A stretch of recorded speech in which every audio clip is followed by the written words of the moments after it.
Allah walaupun jumlahnya minimal, tapi semoga semangatnya maksimal. Bulan Agustus adalah bulan spesial bagi kita atau bagi teman-teman yang sedang di masa ibu menyusui. Karena ada Pekan ASI sedunia yang memberikan dukungan untuk para ibu menyusui dimanapun berada. Karena menyusui itu bukan hanya sekedar mengenyangkan perut, tetapi bisa mengisi jiwa anak-anak kita bila kita menyusuinya melalui payudara kita sendiri. Bengkel Bunda berkolaborasi dengan komunitas Mengasihi Sepenuh Cinta mengadakan event spesial dalam Pekan ASI Sedunia dengan mengadakan Juminar untuk para ibu menyusui.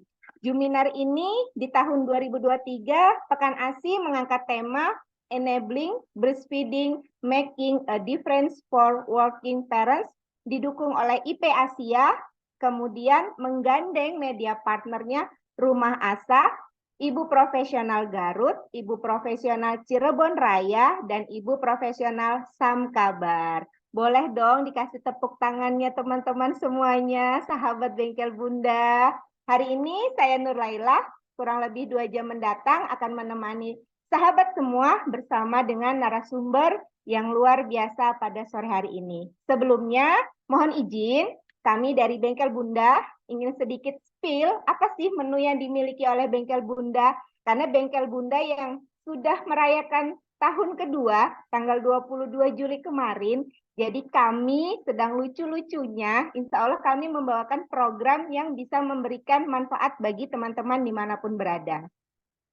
Program yang dimiliki Bengkel Bunda antara lain adalah 1, Women's Leadership Workshop. Ini adalah sebuah pendampingan yang diadakan oleh Bengkel Bunda untuk komunitas yang saat ini sedang berjalan itu bekerja sama dengan kami sedang mendampingi Ibu Profesional Garut.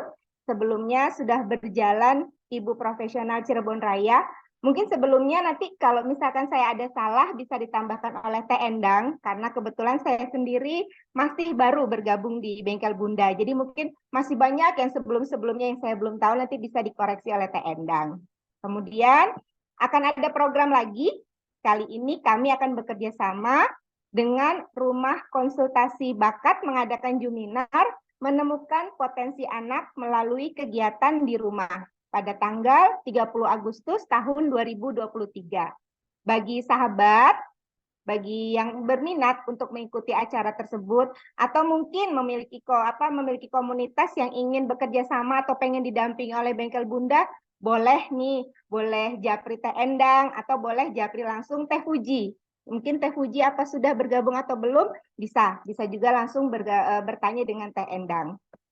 Oke, selanjutnya saya akan membacakan tata tertib untuk forum belajar kita pada sore hari ini. Dimohon kepada sahabat semua untuk mematikan mic-nya ketika narasumber sedang berbicara. Kemudian mohon untuk diganti format namanya ya teman-teman semuanya.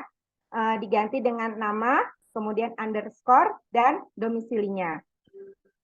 Dan juga bila memungkinkan perangkatnya untuk bisa on cam, maka dimohon untuk bisa on cam sebagai adat kita untuk menghormati narasumber pada sore hari ini. Kemudian dimohon untuk tidak membagi materi Juminar di media sosial dan tidak membagikan rekaman di luar pojokan Bengkel Bunda. Untuk adat kita bersama kepada narasumber kita sore hari ini. Nah, mohon izin juga, ini adalah narasumber kita pada sore hari ini, Bunda Roslinda Laia. Beliau adalah founder dari komunitas Mengasihi Sepenuh Cinta. Beliau adalah konselor menyusui, ibu dari sepasang anak. Beliau lahir di Makassar pada tanggal 19 Februari. Kemudian beliau adalah seorang dokter umum dan juga dokter spesialis gizi klinik. Pelatihan dan seminar yang pernah beliau ikuti adalah konselor menyusui, manajemen menyusui, relaksasi, manajemen empati, hipnoterapi, kreatif NLP, SEF, kreatif IFT, dan mindful mom. Aktivitas beliau selain sebagai ibu rumah tangga tentunya beliau juga adalah dokter gizi klinik, kemudian beliau adalah konselor menyusui dan founder Mengasihi Sepenuh Cinta. Yang berminat untuk kontak langsung beliau bisa dicatat nomor kontaknya atau nanti bila terlewat bisa japri-japri beliau di pojokan bengkel Bunda. Oke, tak perlu berpanjang lebar karena pada hari ini banyak sekali materi yang akan beliau sampaikan, sekitar 45 menit kalau yang beliau sampaikan ke saya sekitar segitu. Tapi pasti teman-teman dan sahabat semuanya memiliki pertanyaan untuk materi yang akan beliau sampaikan sore hari ini. Tak perlu berpanjang lebar, monggo Bunda Roslinda, saya persilakan. Terima kasih Mbak Lena. Bismillahirrahmanirrahim. Alhamdulillahirrahmanirrahim.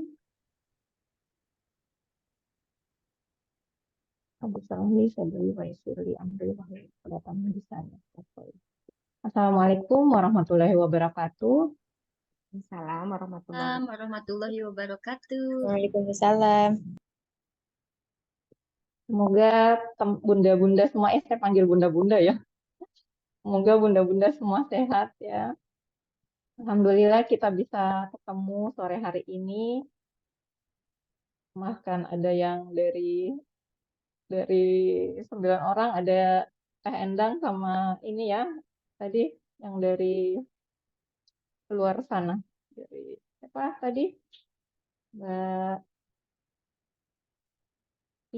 Nafisa ya? Iya, Bunda Nafisa. Ya, ada Mbak Iya, betul, Anu Bun. Iya Mbak, betul. Dari Bina, salam kenal. Salam kenal. Izin saya share screen. Mbak, maaf Mbak Lela, bisa share screen? Sebentar Bunda, sebentar Bunda. Oh, ini sudah diangkat enak.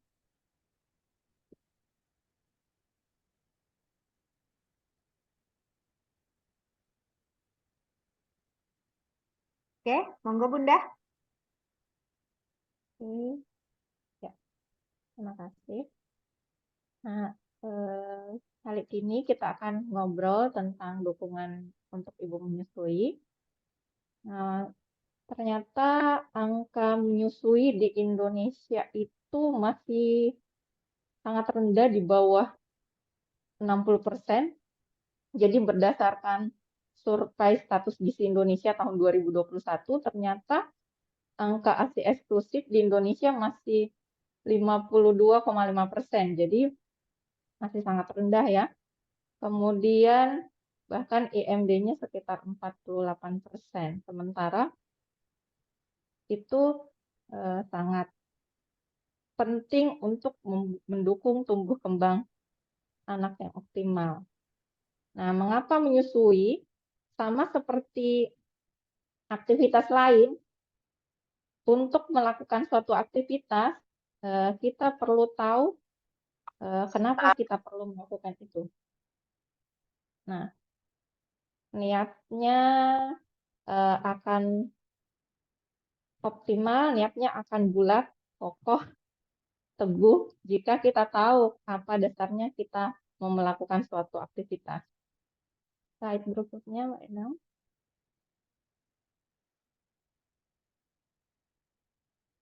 Ya, ternyata dalam kitab Quran tentang menyusui itu sudah lengkap dijelaskan. Nah, ini salah satu ayat yang sering dibahas tentang perintah menyusui. Ternyata di dalam surah Al-Baqarah ayat 233 ini ternyata telah memuat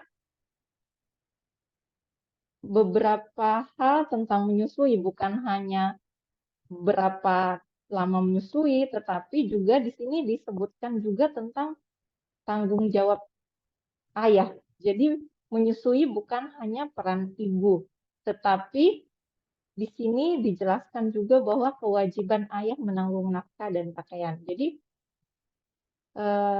di Quran itu sudah jelas di sini masa menyusui 2 tahun bagi yang ingin menyusui secara sempurna. Kemudian ada peran ayah memberikan nafkah dan pakaian, karena ibu menyusui, sebenarnya menyusui itu bagian dari nafkah ayah ke bayi ya. Jadi bentuk nafkahnya itu dia berikan pakaian yang sesuai untuk ibu, karena pastinya kalau menyusui mulai hamil kan biasanya sudah ada perubahan dari sebelumnya ya, perubahan bentuk tubuh, payudara segala macam, sehingga butuh penyesuaian. Disitulah peran ayah termasuk memberikan makanan yang ini yang sesuai, yang bergizi seimbang agar ibu bisa menghasilkan ASI yang optimal. Kemudian di sini juga ada dijelaskan tentang menyapi. Menyapi itu perlu permusyawaratan, kemudian jika ingin menyusukan pada orang lain. Jadi di dalam ayat Al-Baqarah ini, surah Al-Baqarah ini sudah memuat lengkap ya dari tentang lama menyusui, menyapi, dan menyerahkan penyusuan. Baik. Nah, ini jadi standar emas pemberian makanan bayi dan anak itu berdasarkan WHO UNICEF ada 4. Jadi segera setelah lahir, bayi diletakkan di dada ibu untuk mencari sendiri sumber nutrisinya.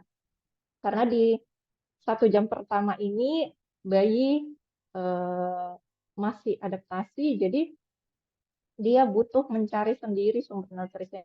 Jadi bayi lahir itu sebenarnya sudah paket lengkap. Allah telah siapkan, begitu bayi lahir, Allah sudah siapkan dengan nutrisinya. Jadi kita sebagai orang tua hanya menyiapkan yang lain, tidak usah repot-repot mencari sumber nutrisi lain untuk bayi hingga usia 6 bulan. Jadi yang kedua ASI eksklusif hingga 6 bulan, kemudian setelah 6 bulan ASI saja sudah tidak mencukupi, maka mulai 6 bulan ditambahkan dengan MPASI, dan tapi ASI tetap dilanjutkan hingga 2 tahun atau mungkin lebih. Kemudian slide. Nah, ini ternyata ASI itu sangat spesial, dia makanan yang ajaib karena dia gratis, dapat dibawa kemana-mana. Ada enggak makanan seperti itu ya selain ASI? Nah, dia isinya berubah-ubah dan selalu suhunya selalu tepat, mudah dicerna karena sudah lengkap memang karena itu desain by God. Jadi tak tertandingi, tergantikan. Slide berikutnya. Nah, ini maha sempurnanya Allah menciptakan ASI, ternyata bahkan bayi yang lahir cukup bulan ternyata berbeda komposisi ASINya dari bayi yang cukup bulan. Nah, di sini kita lihat bayi yang kurang bulan ternyata ini energinya ini lebih tinggi dibanding bayi yang cukup bulan. Ini karena ketika dia kurang bulan berarti beratnya kan kurang juga biasanya ya. Nah, jadi untuk mengejar itu maka diciptakanlah ASI dengan komposisi yang lebih tinggi untuk mengejar ketertinggalan bayi tersebut untuk bisa bertahan hidup di luar pada saat dia lahir sebelum waktunya, waktu yang normal. Demikian pula komposisi lemaknya juga lebih tinggi.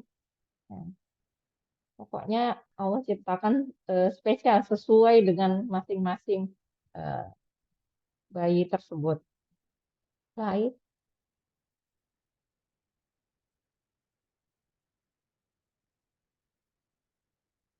Ini jadi ASI itu berubah ya sepanjang hari pun berubah. Jadi ketika bayi menyusu maka untuk melepaskan rasa dahaganya ada formil ASI di awal-awal itu kandungan lemaknya rendah. Jadi ketika bayi terpuaskan dengan rasa hausnya, dia biasanya jika bayi hanya haus saja dia cukup minum menyusu hanya beberapa lama, tetapi ketika dia lapar, dia akan mengusap sampai lama hingga mendapat hind milk. Nah, hind milk ini yang membuat bayi lebih kenyang. Selanjutnya, nah ini jadi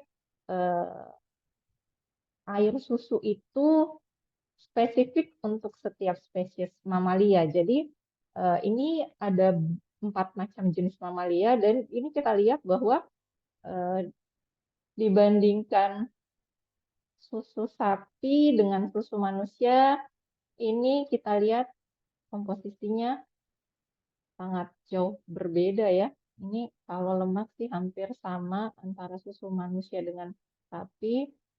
Kemudian proteinnya ini meskipun kita lihat tinggi ya, tetapi manusia hanya butuh 0,9%. Jadi tinggi bukan berarti itu lebih baik. Kemudian karbohidrat, ini karbohidratnya lebih tinggi. Pokoknya ini ya yang paling sesuai. Dan kita lihat ini sapi untuk mencapai berat badan 2 kali berat badan lahir dia hanya butuh 47 hari.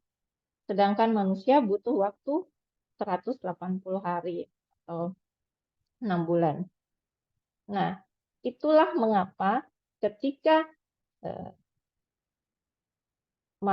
bayi manusia diberikan susu sapi, mungkin pertumbuhannya kelihatan lebih cepat karena sapi memang butuh cepat besar, cepat kuat, bisa cepat mandiri. Tapi kalau manusia fokusnya yang pertama adalah perkembangan otak. Ya, jadi memang jika dibandingkan ini jelaslah sesuai dengan kebutuhan spesifik masing-masing spesies. Slide. Nah, ini jika dibandingkan antara ASI dan susu formula, di sini kita lihat bahwa ternyata di dalam ASI juga mengandung zat-zat hidup ya. Jadi sudah ada zat kekebalan tubuh, nutrisinya sudah lengkap dan sangat sesuai. Kemudian ada anti-infeksi, antivirus, antibakteri.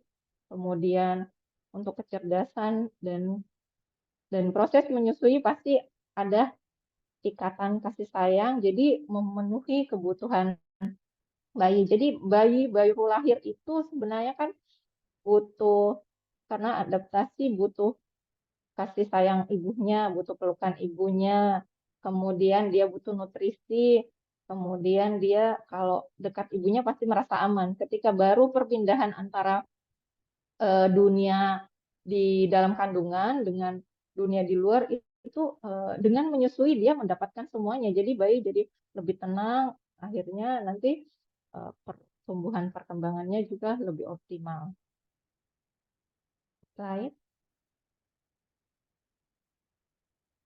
Nah, ini ternyata manfaat ASI itu bukan hanya buat bayi saja, ternyata ibu, keluarga, dan negara juga mendapat keuntungannya. Nah, ibu yang menyusui sangat bermanfaat untuk kesehatan karena dia mencegah berbagai jenis kanker, ya, pertama kanker payudara dan kanker ovarium. Kemudian menyusui bisa menjadi alat KB, terutama jika dengan syarat ya bayi masih menyusui dan umurnya masih kurang dari 6 bulan, kemudian ibunya masih belum haid. Jadi itu sekitar untuk sebagai alat kontrasepsi dia menunda keberhasilannya sekitar 98% ya. Jadi dengan syarat itu ibunya belum haid dan masih kurang dari 6 bulan. Kemudian psikologis ya, ibu yang menyusui kan adanya dekapan bayi itu membuat ibu tenang dan merasa dibutuhkan sehingga ibu-ibu yang menyusui akan merasa lebih nyaman, kondisi psikologisnya jadi lebih baik. Kemudian keluarga, ya tentunya karena gratis pasti menguntungkan dari aspek ekonomi, kemudian psikologis, karena ekonomi otomatis juga mempengaruhi ya, karena dengan demikian makanya lebih kehidupan lebih tenang, lebih sahabat. Kemudian mudah karena dia tidak butuh tambahan alat-alat yang lain. Ketika bayi pengen, ya langsung saja disodorkan dimanapun, kapanpun bayi butuh, bisa segera diberikan. Kemudian untuk negara, nah ini untuk negara ternyata dengan menyusui itu dapat menghemat banyak ya, karena dengan menyusui dapat menyelamatkan bayi-bayi, kemudian diperkirakan bisa menghemat sekitar 3 triliun biaya kesehatan untuk bayi-bayi. Kan sekarang banyak bayi-bayi yang tidak menyusui, nah, itu bolak-balik masuk rumah sakit karena penyakit diare lah, pneumonia, karena mereka rata-rata tidak mendapatkan ASI. Selanjutnya,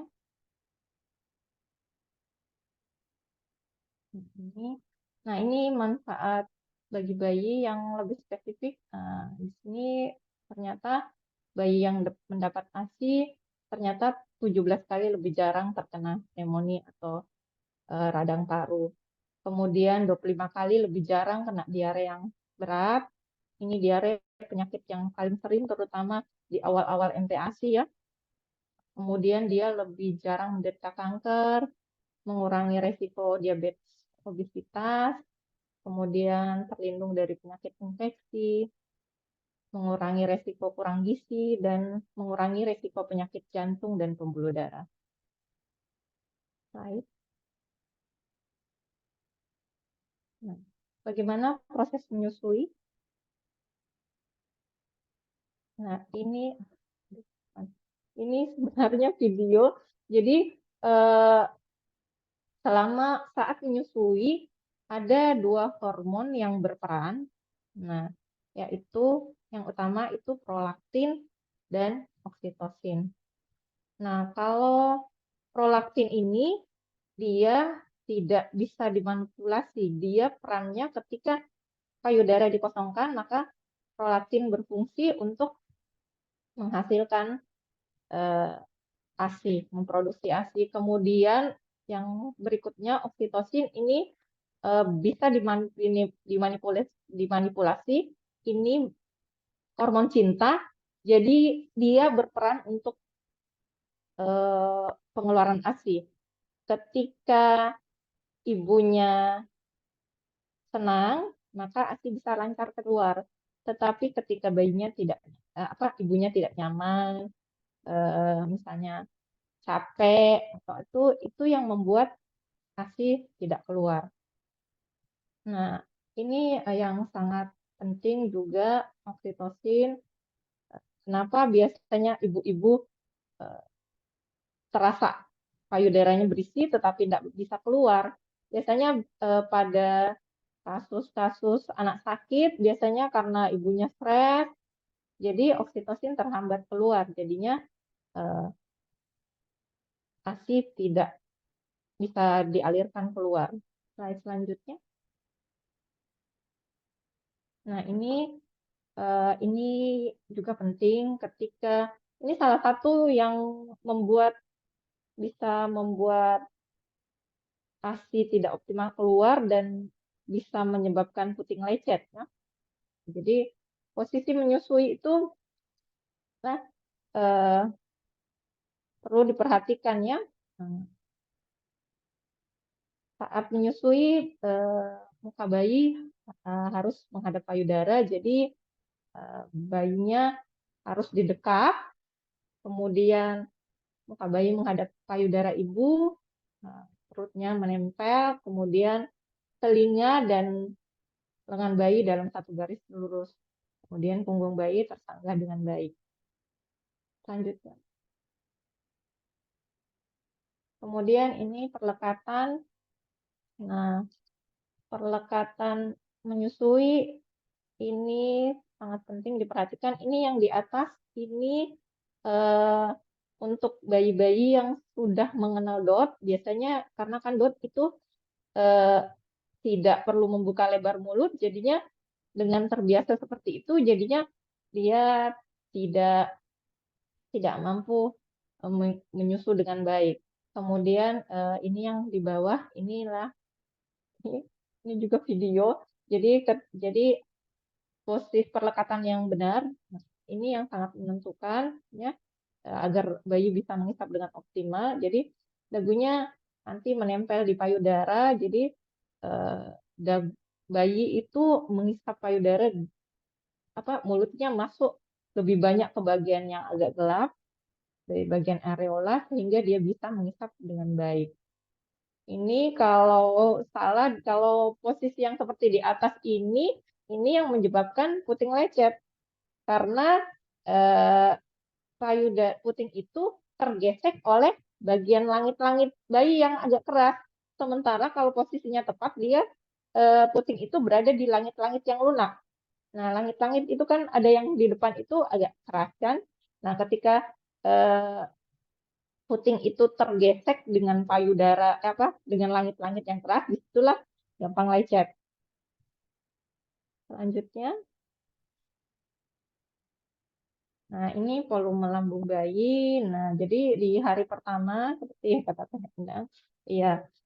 Jadi kecil sekali ukuran lambung bayi itu. Jadi wajarlah ketika misalnya hari-hari pertama kadang dipencet kok enggak ada, ya jadi saat dipencet itu berbeda dengan isapan bayi.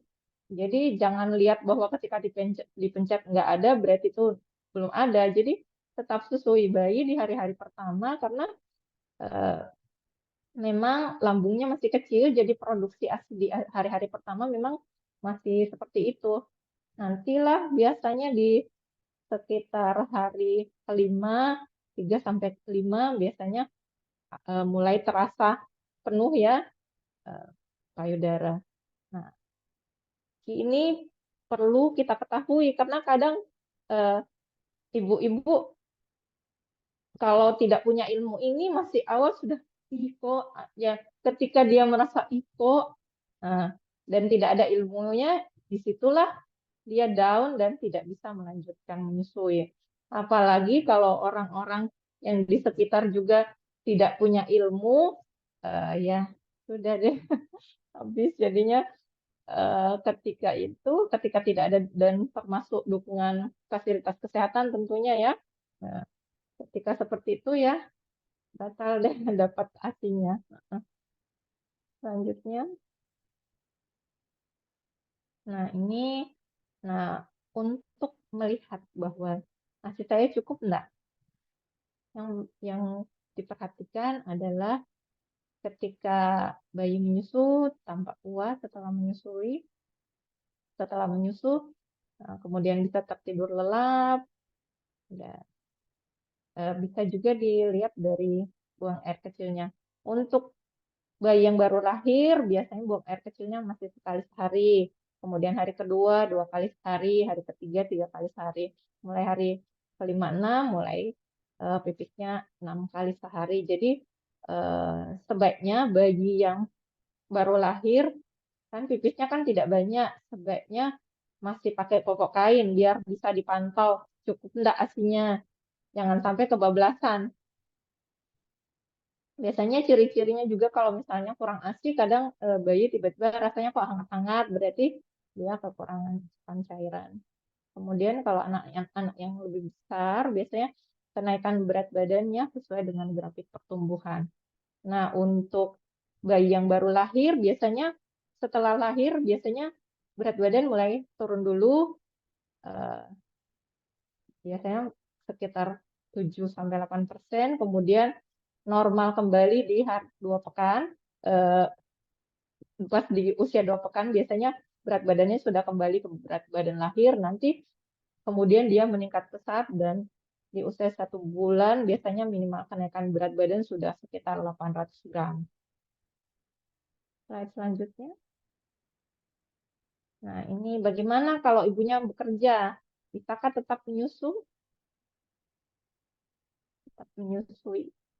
Nah, ternyata undang-undang kita sudah ada mengatur tentang hak menyusui bagi pekerja. Di sini di Undang-Undang Nomor 13 Tahun 2003, Pasal 83 menyebutkan bahwa pekerja atau buruh perempuan yang anaknya masih menyusu harus diberi kesempatan sepatutnya untuk menyusui anaknya jika hal itu harus dilakukan selama waktu kerja. Jadi bagi ibu-ibu bekerja itu sudah dilindungi oleh Undang-Undang Ketenagakerjaan. Kemudian untuk ibu bekerja, kapan sih sebenarnya mulai stok si perah?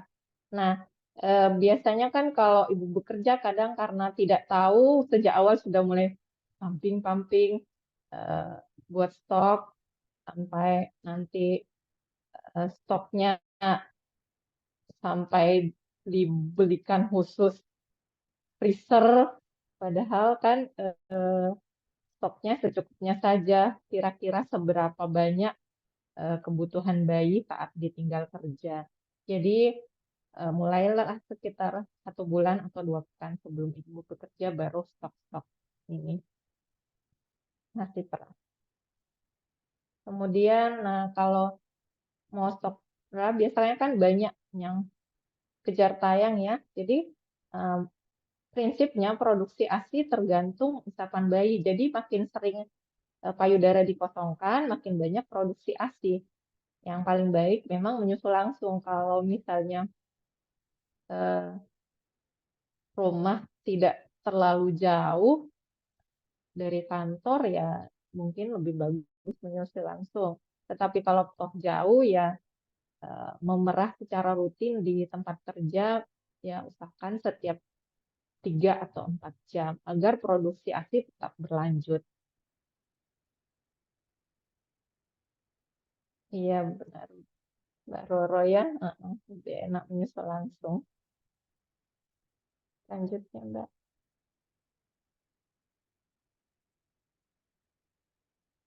Nah ini kalau memerah ASI ada 2 cara, bisa pakai tangan atau pompanya pun ada manual atau elektrik. Jadi pilih yang paling nyaman, yang mana paling nyaman. Tetapi untuk ibu bekerja atau yang misalnya anak mau ditinggal, sebaiknya tahu juga bagaimana cara memerah dengan tangan karena ini bermanfaat ketika kita lupa bawa pompa, kita tetap bisa memerah ASI di tempat kerja. Selanjutnya, Mbak. Nah, ini untuk penyimpanan ASI perah.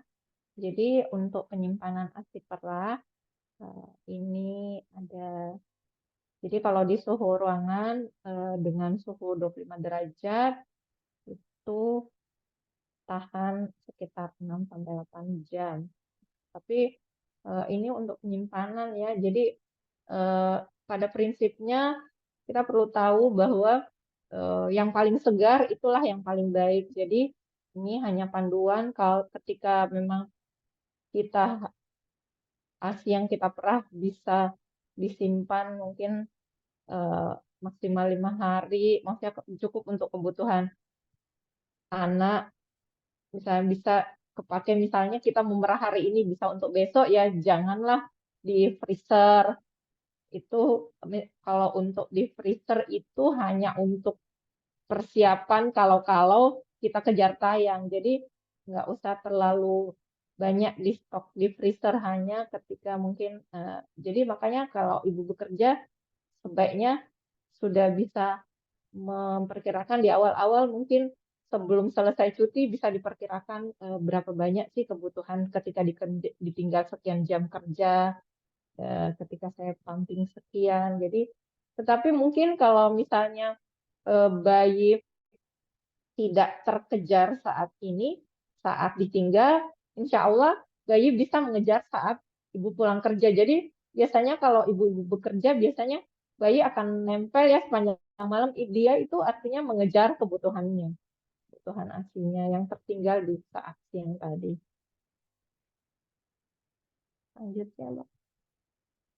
Nah, ini untuk setelah ASI disimpan, maka jika disimpan di freezer, ASI perah beku sebaiknya diturunkan dulu ke kulkas bawah selama semalaman, kemudian dihangatkan dengan direndam di wadah berisi air hangat.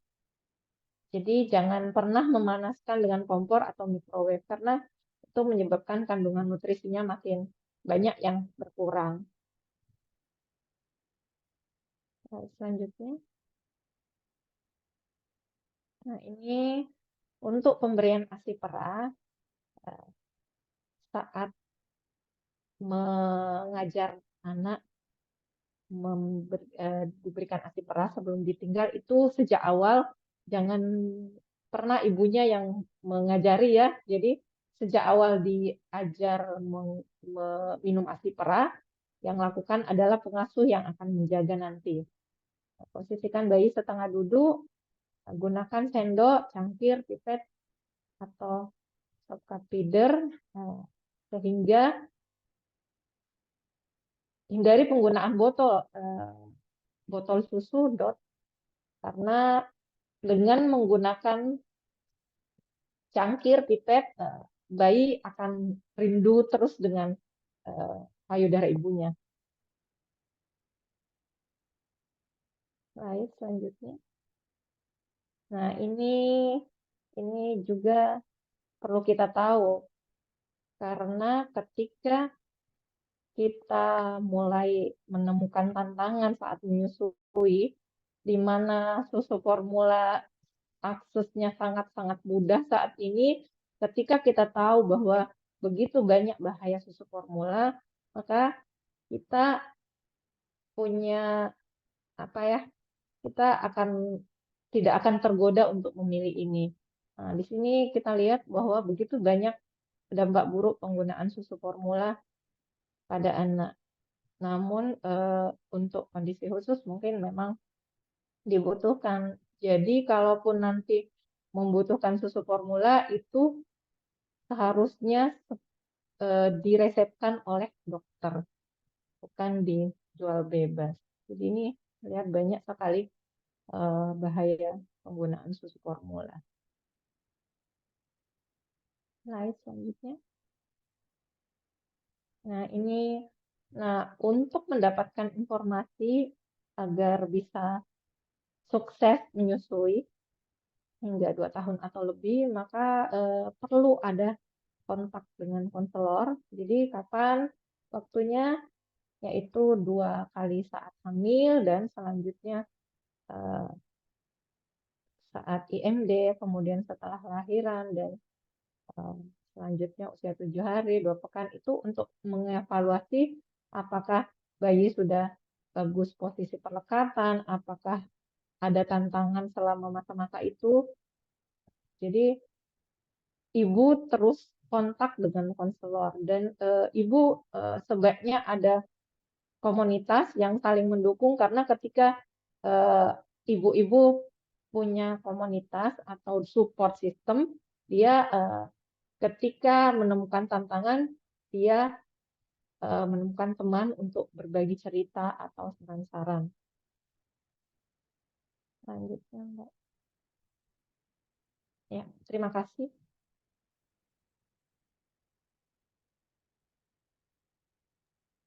Oke, alhamdulillah ini tadi materi yang sudah disampaikan oleh Bunda Roslinda. Masya Allah, luar biasa. Ternyata memang menyusui itu bukan hanya sekedar memberikan ASI ke anak kita, tapi sebenarnya itu adalah yang berperan penting adalah ayah ya Bunda ya. Mungkin bisa nanti ya Teh Endang suatu hari gitu ya, suatu ketika gitu kita bisa kolaborasi dengan komunitasnya Bunda Roslinda gitu kan ya. Kita memberikan pendidikan supaya para bapak itu lebih aware gitu loh. Karena memang kalau kita sendiri yang berjuang, ini bukan curcol sih ya. Karena saya juga punya 3 anak, itu ketiga-tiganya itu alhamdulillah ASI eksklusif semua Bunda. Tapi yang paling lama adalah anak saya yang nomor 3. itu saya sampai 2 tahun setengah dia masih menyusu dengan saya, Bunda. Karena anak saya yang ketiga itu alhamdulillah saya bisa bawa dia ke kantor. Jadi benar-benar dia itu ada di pengawasan saya. Sementara kalau yang pertama yang kedua itu ya nyusunya hanya di rumah aja gitu loh, Bunda. Artinya saya nggak bisa bawa dia ke kantor gitu kan. Nah, setelah mereka besar nih kan, sudah mereka besar gitu, kalau cerita-cerita gitu, nanti yang si kakak sampai usia sekitar 12 atau 13 bulan. Terus 18 bulan. Kalau yang nomor 2 itu sampai usia 10 bulan aja, Bunda, saya susuin. Jadi mereka tuh bertanya dengan saya, kenapa kok saya cuma sampai umur segini? Kenapa kok saya sampai umur segini? Si adik, aku loh paling lama gitu kan. Ya jujur, terus terang saya merasa bersalah, Bunda. Jadi saya juga merasa bersalah. Jadi ya saya sampaikan saja kondisinya seperti apa. Karena kebetulan kalau anak saya yang cowok itu kan dia memang suka makan ya, Bunda. Dan namanya saya tinggal dengan nenek ya. Saya sama sekali tidak menyalahkan mertua saya. Namanya nenek ini kalau anaknya senang makan tuh pasti dia semangat kan, Bunda, memberi makan. Jadi pada waktu saya mau pulang kerja, justru dia dijejelin makan. Dijejelin makan. Jadi dia itu menyusunya ke saya hanya sekedar untuk memuaskan ketemu saya aja, tapi dia udah nggak mau kenyang makan lagi gitu loh. Berbeda dengan si adik yang paling kecil itu kan betul-betul saya yang ada, betul-betul saya kekepin gitu maksud saya. Karena saya sudah belajar dari 2 yang sebelumnya, pokoknya yang ini saya harus sampai 2 tahun, saya nggak mau. Jadi memang betul-betul peran ayah dan orang-orang di sekitar itulah yang sebenarnya mempengaruhi keberhasilan menyusui gitu kan, Bunda. Jadi mudah-mudahan ya Teh Endang nanti suatu ketika kita bisa bikin forum yang kita mengajak para bapak, walaupun mengajak para bapak itu pasti susah ya. Para bapak itu dia harus, karena kan ini dalam Quran ya Bunda ya, dalam Quran itu harus, jadi harusnya para bapak mudah-mudahan bisa aware gitu ya, mudah-mudahan kan. Oke, sahabat semua, ini tadi materi dari Bunda Roslinda. Mungkin ada yang mau bertanya, mungkin ada yang mau curhat, boleh. Kalau ada yang bisa on cam, monggo silahkan. Kalau yang nggak bisa menulis di kolom chat juga boleh. Oh, ini saya bacakan ya Bunda. Dari Mbak Nafisa. Terkait marmet atau memerah dengan tangan, benar sekali dok, Masya Allah. Saat dulu saya sambil bekerja dan terkadang melebihi waktu 4 jam berpisah dengan bayi, memerah ASI 1 jam saja luar biasa sakitnya payudara bengkak. Semakin lama semakin rentan, ada sumbatan, rajin marmet ketika saat-saat ini tiba, alhamdulillah mencegah pembengkakan yang lebih parah lagi. Nah, ini Bunda Roslin, anak Bunda Febri, bahkan sampai punya ojek untuk ngantar ASI yang diperas pada waktu bekerja. Masya Allah, luar biasa. Luar biasa semangatnya ya. Oke, ini sudah ada teman-teman yang raise hand. Monggo Mbak Sania dulu, Mbak Sania Garut. Ya. Assalamualaikum. Ini suaranya. Assalamualaikum. Waalaikumsalam. Terima kasih banyak kesempatannya. Saya mau bertanya nih, jadi mulai menangis. Atau mungkin ke ini dulu ya, ke Mbak Nafisa dulu. Mbak Nafisa dulu. Biar Bunda Sania menenangkan andanya dulu ya. Monggo Mbak. Ya. Assalamualaikum warahmatullahi wabarakatuh. Bunda semua dan dokter, terima kasih atas kesempatannya. Ini saya sambil kasu juga. Alhamdulillah, ini saya mau bertanya dok, gitu. Tapi sebelumnya saya mau ucapkan makasih juga bisa gabung di forum ini. Sebenarnya saya dapat informasinya dari IP Garut juga. Kebetulan sebelum saya tergabung di Wina ini, di Frimania kan ya, saya dulunya domisili Garut gitu. Jadi dengan teman-teman IP Garut saya masih sering, meskipun saya belum tergabung dengan IP Garut, tapi saya sering keep kontak gitu. Salah satunya dengan Teh Sania juga, dengan Bunda Sania juga, kebetulan kami saling kenal gitu. Jadi informasi juga saya banyak dapat gitu dari Teh sebelumnya gitu. Terima kasih udah mengadakan forum ini. Dokter Roslinda, saya mau bertanya. Alhamdulillah sebetulnya saya sudah menyelesaikan ASI selama 2 tahun 3 bulan, alhamdulillah tuntas gitu. Tapi saya ingin berbagi cerita sedikit gitu kan tadi terkait manfaat yang luar biasa gitu ya. Kebetulan saya juga kodarullah backgroundnya sama-sama medis dok. Kebetulan saya dokter gigi gitu. Alhamdulillah dok. Eh, ya saya meskipun betul tadi dokter bilang gitu ASI itu bisa mengurangi salah satunya resiko pneumonia mungkin dok ya 17 kali lebih besar dibandingkan anak-anak tidak ASI gitu meskipun qadarullah gitu anak saya ini selama masa-masa ASI-nya itu sering sekali bolak-balik rumah sakit gitu ya gitu meskipun dulu ada diagnosa ke arah-arah pneumonia dan lain sebagainya tapi ternyata ketika sampai sini juga ditemukan ternyata belum alhamdulillah belum sampai pneumonia baru sampai bronkitis gitu jadi langganan sekali anak saya tuh kena bronkitis dok gitu karena sebenarnya masih ragu antara ini tuh atau bronkitis atau sebenarnya adalah pengaruh dari asma karena ayah dan ibunya dua-duanya punya gen asma yang kuat gitu jadi mungkin pengaruh juga sampai ke anak saya gitu yang ingin saya tanyakan gitu ada nggak dok gitu penelitian atau misalnya arah-arah yang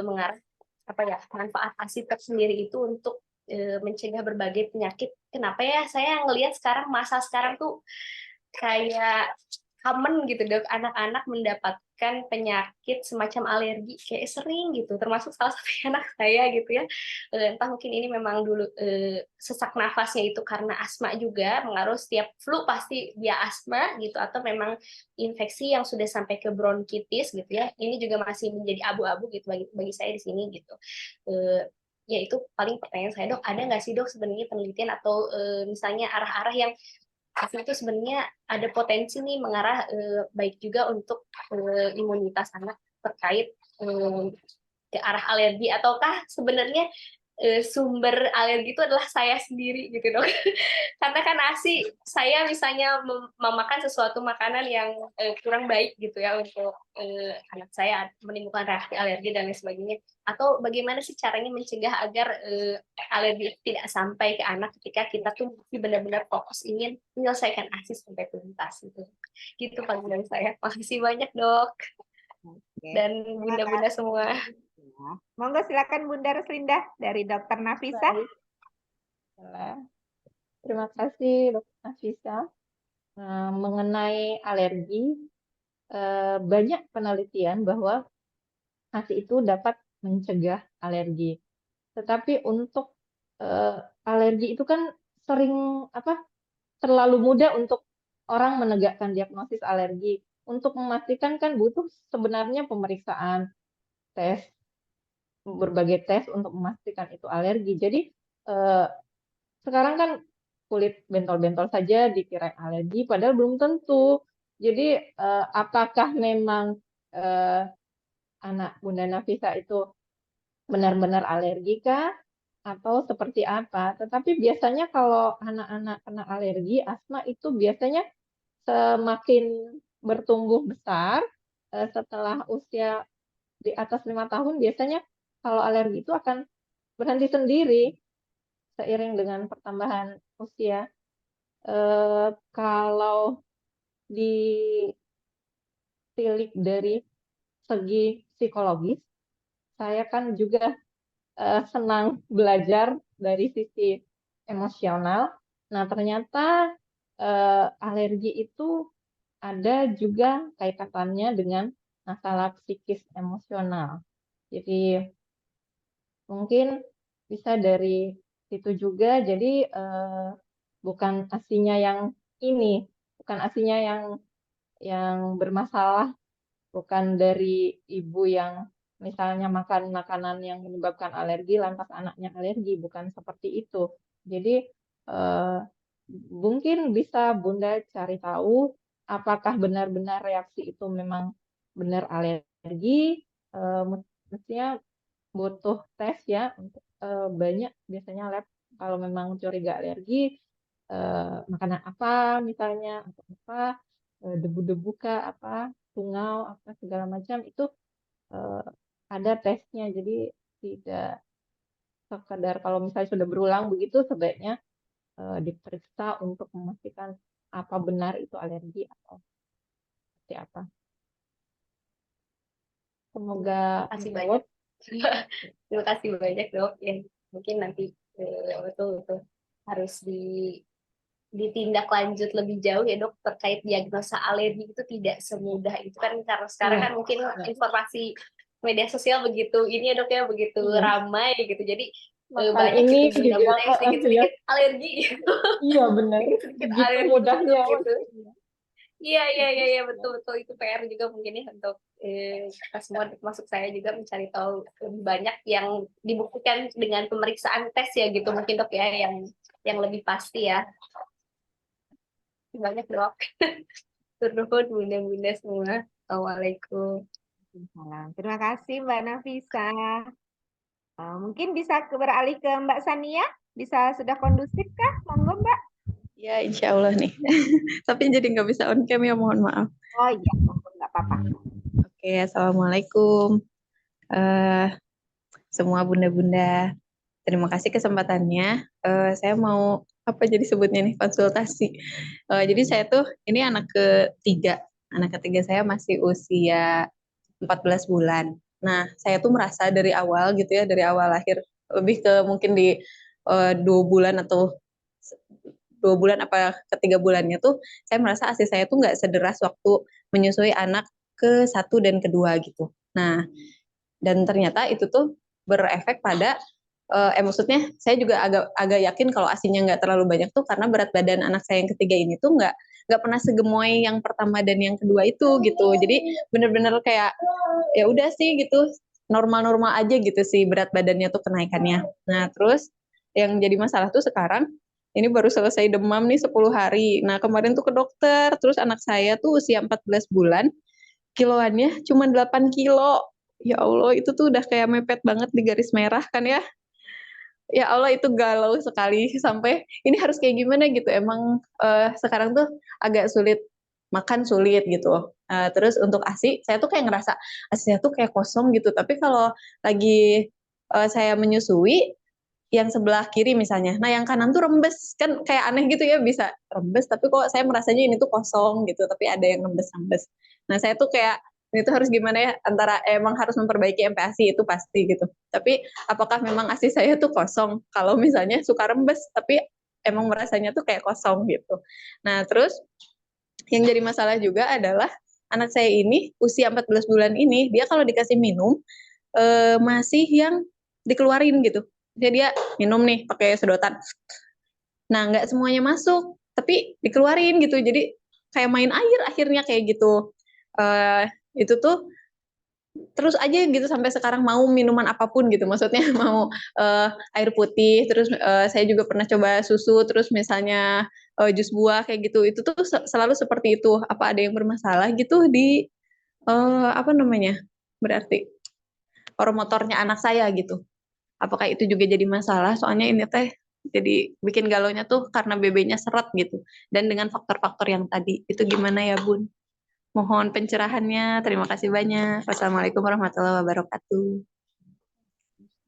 Oke, monggo Bunda Ruslinda. Ini dari Mbak Sania. Silakan Bunda. Mbak Tania. Ya Allah, semangat masih bertahan di usia 14 bulan, masih semangat menyusui ya. Nah, kalau Bunda cerita tadi ASINya rembes, berarti kalau di usia-usia yang lebih muda ASINya rembes itu petanda ASI melimpah kan ya. Jadi ketika saat ini di usia 14 bulan ASI masih terasa merembes, berarti ASI Bunda masih banyak. Nah, kita kembali ke hormon yang berperan terhadap proses menyusui ya. Salah satunya yang berperan itu yang bisa dimanipulasi adalah oksitosin. Nah, oksitosin atau hormon cinta itu sangat berperan dengan pengeluaran ASI. Jadi ketika Bunda Sania tenang, Bunda Sania berpikir yang bahwa ASI saya cukup, nah itu akan membuat ASI mengalir sesuai kebutuhan Ananda. Tetapi ketika mindset Bunda bahwa ASI saya kurang sejak usia 2 bulan itu yang tertanam. Nah, itulah yang akan berperan besar untuk pengeluaran ASI. Jadi dengan melihat fakta bahwa ASI Bunda masih rembes itu menunjukkan bahwa ASI Bunda masih melimpah. Kemudian mengenai Ananda yang masih ketika minum di lepeh, apakah kalau minum ASI juga seperti itu? Enggak, kalau minum ASI lancar aja, Bun. Kalau minum ASI lancar, sekarang sudah bisa makan apa? Makan nasi udah bisa. Masih bisa. Iya, Masih di lepeh kah? enggak. Biasa aja sebenarnya. Berarti tidak ada masalah. Kenapa ya? Kan air dan air minum kan dan ASI sama cairan. Jadi ketika dia bisa minum, berarti tidak ada masalah dengan oromotoriknya.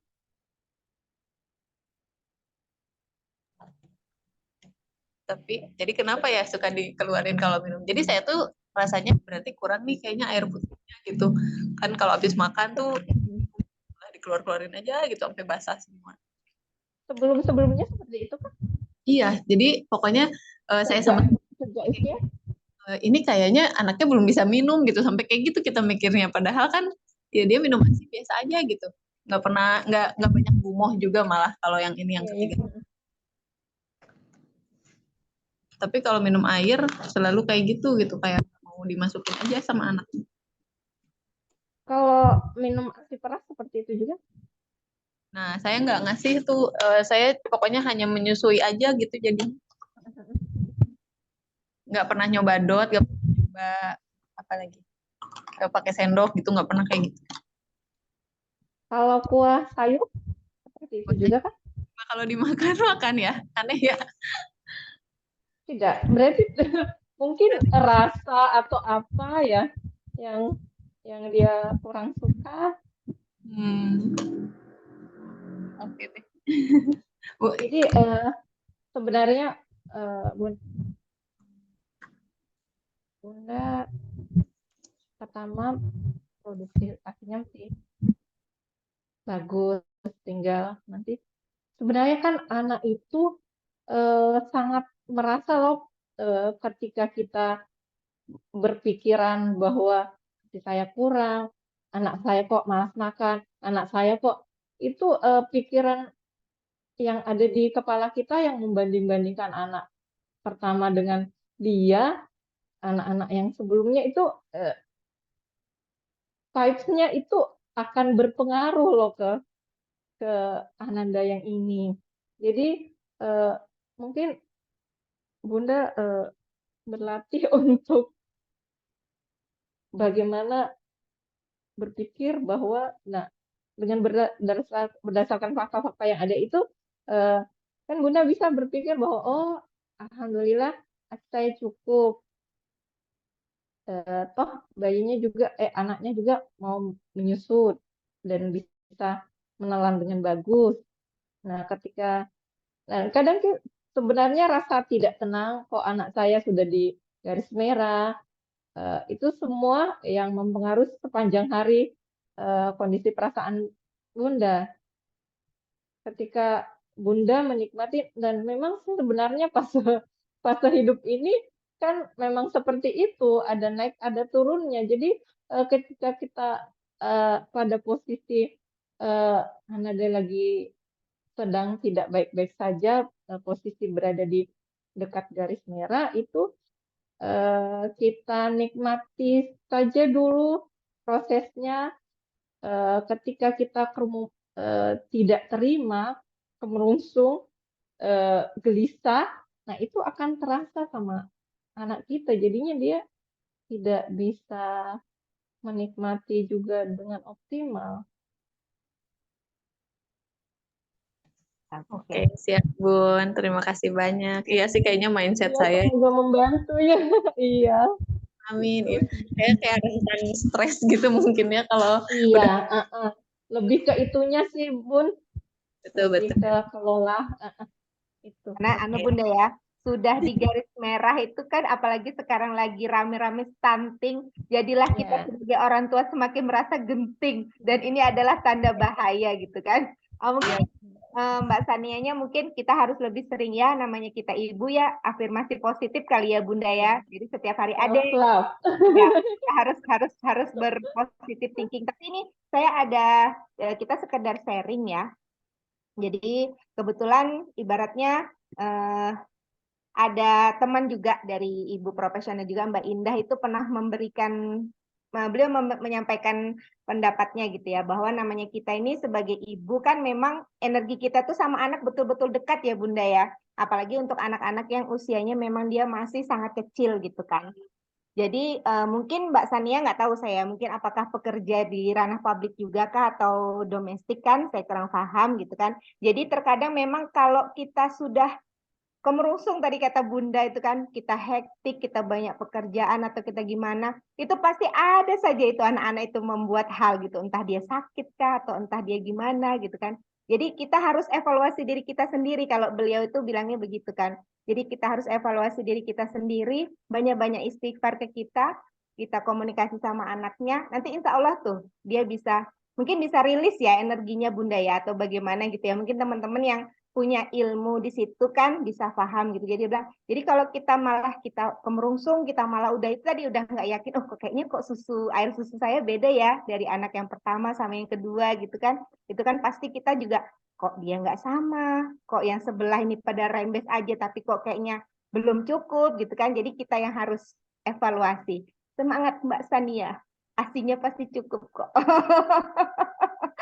Oke, mungkin ada sahabat lain yang mau berbagi cerita mungkin atau mungkin ada yang ingin dipertanyakan, monggo mumpung di sini ada Bunda Roslinda masih memberikan waktunya untuk bisa ngobrol sama kita sore hari ini. Mungkin Teh Endang ada yang mau ditanyakan Teh Endang? Itu loh, mohon maaf ya, saya lagi mobile. Oh, nih. Monggo Mbak Nafisa, raise hand kembali. Oh, ya. Oke, silakan. Monggo Mbak Nafisa. Ya, Assalamualaikum. Mbak Teh Sania, Bunda Sania mau mau ikut memberi semangat juga untuk melewati ujian-ujian asinya. Semoga Allah memudahkan. Saya juga dulu merasakan hal yang sama dengan Mbak Sania gitu ya.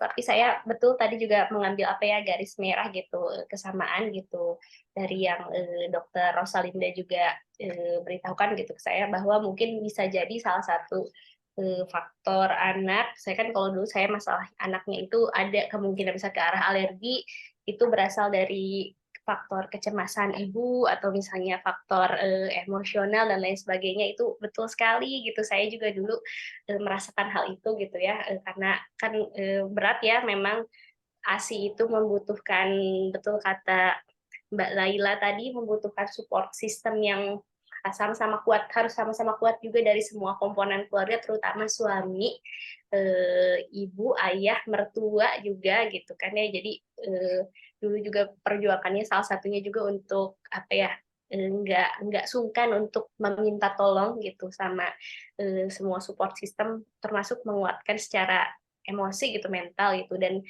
saya juga dulu karena menyadari juga gitu ya ada beban psikologis yang lain gitu, mental. Dulu juga saya sampai berkonsultasi juga dengan profesional psikolog gitu, dengan psikiater juga sempat gitu. Jadi mungkin bisa jadi saran juga kan, karena profesional itu kan tugasnya untuk membantu menguraikan benang kusut mungkin ya. Meskipun kan sekarang di kita masih agak sulit untuk masih ada judgement tertentu atau misalnya stigma tertentu ketika orang-orang itu berkonsultasi dengan profesional, terutama orang-orang yang paham tentang kesehatan mental gitu. Tapi menurut saya kita gitu sebagai alhamdulillah yang dipertemukan di komunitas ini, di forum ini gitu, bisa saling sama-sama memberi semangat gitu, memberi insight positif bahwa sejatinya kita, kalau kita memiliki keterbatasan atau kesulitan, kita tidak serta-merta sungkan untuk meminta bantuan gitu. Itu penting sekali menurut saya sebagai ibu gitu, meminta bantuan selain kepada Allah gitu, tentunya kita juga syariatnya juga harus meminta bantuan pada manusia lain atau orang lain yang lebih memahami mungkin gitu. Semangat Mbak Sania, didoakan semoga lancar asinya. Ya. Kan biar apa namanya, kalau kita melihat berkonsultasi dengan tenaga ahli itu, dia bisa melihat dari sudut pandang yang berbeda ya, Dokter Nafisa ya. Betul, Ya mungkin betul, kita betul. tidak pernah terpikir sudut pandang itu gitu, tapi kan biasanya kalau profesional betul. itu, oh dia bisa melihat sesuatu yang berbeda dan kita itu tadi dibantu diurai. Ya. Betul, Enggak, betul, mungkin ada betul. teman-teman sahabat lainnya yang mau bertanya. Makasih Mbak Nana. Nana, makasih. Iya, sami-sami Mbak Karena ya. Sania. Mungkin Mbak ada Laini. teman-teman yang lain. Ah, ini ada yang Ya. baru bergabung mungkin. Ada Mbak Dia Tobi baru bergabung. Selamat datang, Mbak. Oke, aku tambahin ya. Boleh Teh, monggo. Tapi mohon maaf kalau background suaranya berisik. Saya lagi nganter anak saya, coachnya datang telat, jadi saya lama nunggu di luar. Itu apa, Mbak Sania? Jadi ingat tadi yang saya sampaikan ya di awal ya, support system itu memang butuh ya. Kemudian juga overthinking kita itu pengaruh banget ya dok ya. Dulu anak saya dua-duanya kuning. Jadi saya dari awal udah mempersiapkan diri full eksklusif ASI gitu. Nah ternyata seperti itu, kuning dan harus dirawat, dan saya peras terus biasa minta dianterin sama, waktu itu anak pertama saya lahir di Indonesia, dianterin tuh sama ponakan gitu ya. Kalau Mbak Yeti pakai Gojek gitu ya, kalau saya pakai ponakan nganterin perasaan ASI gitu kan, nggak banyak tetapi oke lah gitu. Masih juga nggak mau Mimi awalnya tuh, tapi sekalinya Mimi sampai habis gitu setelah pulang dari rumah sakit. Karena lingkungan ya, sebetulnya ibu saya itu juga peduli, ibu yang gerakan sosialnya itu adalah kepada kesehatan ibu dan anak gitu ya. Jadi disupport banget sama mama, kakak saya juga disupport. Tetapi ya akhirnya saya yang protes malah suami. Nggak kasihan gitu anaknya kelaparan kayak gitu, susu formula enggak, dosa ini pakai susu formula. Akhirnya itu. Nah, yang kedua juga sama gitu. Nah, sama itu merembes gitu seperti Mbak Sania, merembes dan udah dikasih gitu, sakit deh terserah gitu kan. Sampai akhirnya dokter bilang, temen yang punya anak 6 bilang, nggak apa-apa Dian, kasih aja, gue emang berdarah juga kasih aja. Di satu sisi dokter tidak boleh, teman saya yang udah punya anak 6 dan ASI terus gitu kan, dan jarak usia anaknya itu deket-deket gitu. Ini saya dengerin dokter apa dengerin teman saya gitu. Tapi saya betul-betul sampai sakit, dan saya di situ dimarahin lagi sama suami. Apalagi waktu anak kedua itu sama kuning dan ngelahirin di Singapura, mama nggak ada, kakak saya ada, suami udah. Dia bilang, itu urusan kamu ya, terserah anak-anak kamu. Tapi aku nggak peduli, dia ngelihat anaknya nangis, ngerasa nggak ngaku kali ya. Dia saking marahnya sama saya, ya anak-anak kamu, tapi ini ada di rumah aku, ada yang nangis-nangis, aku nggak kuat. Saking keras kepalanya gitu ya. Dan saya mindset saya mampu gitu kan. Tapi ya seperti itu. Hanya memang anak kedua ini rakus gitu ya. Jadi itu sampai saya yang berhentiin susu formula itu saya gitu. Dia itu sampai usia berapa ya? 3 bulan loh. Jadi kadang meskipun satu hari hanya 1 botol gitu kan. Tapi di satu sisi saya gimana ya sekali lagi kayak gitu, support system itu sangat sangat mempengaruhi, apalagi suami ya gitu sih. Jadi Mbak Sania, ponakan saya dulu gitu, sampai kakak saya yang juga sama seperti mama concern dan gerakannya di menyusui gitu ya, kesehatan ibu dan anak, sampai dia curhat ke saya, kalau kamu ngasih susu formula, saya tahu perjuangan kamu itu gimana. Tetapi anak saya, ya kayak dia the other way around gitu ya. Nggak ada, asinya nggak ada, tapi tetap. Dan dia dibilang sama suaminya, lambung bayi itu kecil. Jadi kalau memang tidak ada asi, ya udah biarin aja gitu. Jadi yang overthinking malah neneknya gitu. Sempat pikir-pikir, aduh ini anak stunting kali ya. Soalnya untuk bicara telat, badannya kecil, udah overthinking gitu. Nah, ketika usia mau 3 tahun, itu mulai bicaranya udah seperti apa, pakai baterai itu ya, energizer, nggak bisa berhenti sampai ibunya bilang, Ule, aku paham dulu, Ule bilang kupingnya capek ya ngedenger anak-anak gitu, ngedenger adik-adik aku cerewet. Sekarang anakku baru bisa bicara aja, kupingku udah pegel, capek. Nah, jadi mungkin agak beda dari kakak-kakaknya gitu Mbak Sania. Yang penting kan sudah usaha gitu ya. Sharing pengalaman sendiri sama ponakan, mudah-mudahan melegakan ya. Oke, semangat pokoknya Mbak Sania. Pasti Ya, bisa. siap. Terima kasih. Oke, Bunda Reslinda, ini ada Mbak Diah Tobi yang kebetulan baru bergabung. Beliau Masya Allah dari Papua ya, dan sudah maghrib di sana ya Bunda ya. Ini ada pertanyaan dari beliau. Apakah penggunaan obat itu Bunda mempengaruhi produksi ASI? Itu yang pertama. Kemudian apakah perlu ASI booster Bunda dalam bentuk susu atau kapsul yang lagi marak di media sosial? Terus yang ketiga, untuk merangsang produksi ASI itu apa ya supaya cepat keluar Bunda? Soalnya anak beliau yang pertama dinicu pada waktu lahir dan kuning karena 3 hari belum keluar ASInya. Keluarnya sangat sedikit dan beliau saat ini sedang hamil anak kedua. Apa yang harus beliau lakukan supaya lebih berhasil untuk kehamilan yang kedua ini? Kemudian, apakah ukuran payudara juga mempengaruhi produksi ASI? Misalkan, payudaranya kecil, ada juga yang payudaranya besar. Nah, itu apakah mempengaruhi produksi ASINya? Monggo, Bunda. Insya Allah. Mbak Pertanyaannya Diah Tobi ini datang borongan ya, Mbak ya. Semangat, Bunda. Makasih. Jadi pertama tentang obat, ya memang ada beberapa obat yang mungkin mempengaruhi produksi ASI, terutama yang hormonal-hormonal itu ya kan. KB pun sendiri ketika KB maka pilih lah. Makanya ketika berkonsultasi ke dokter, sebaiknya sampaikan saya sedang menyusui biar dipilihkan obat yang sesuai.